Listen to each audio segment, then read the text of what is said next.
ఒక స్టూడెంట్ చాలా చిన్న కంపెనీలో, ఇది 2012, 13 ఆ టైంలో జరిగింది.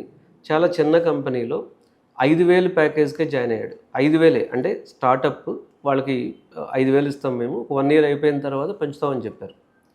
ఈ 5,000 సాలరీ ఇవ్వటానికి వాళ్ళు ఒక 5, 6 రౌండ్స్ ఇంటర్వ్యూ పెట్టారు. అందులో ఒక స్టూడెంట్ సెలెక్ట్ అయ్యాడు.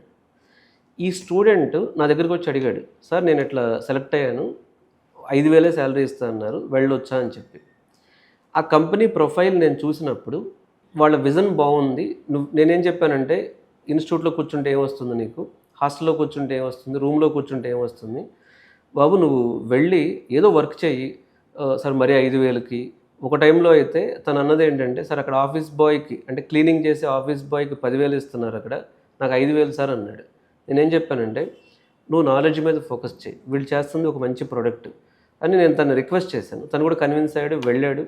అక్కడ డే అండ్ నైట్ ఇతనితో పని చేయించారు.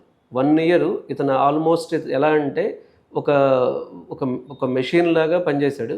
అప్పుడు తన ఏజ్ ఎంత ఉంటుంది, 24, 25 ఉంటుంది. తను సెకండ్ ఇయర్ బయటకు వచ్చినప్పుడు, ఇది మీరు కేర్ఫుల్గా వినండి, తను సెకండ్ ఇయర్ బయటకు వచ్చినప్పుడు ఒక టాప్ కంపెనీలో తనకు 12 లక్షలు ఇచ్చారు. 5,000 నుంచి డైరెక్ట్గా 12 లక్షలు అయింది ప్యాకేజ్.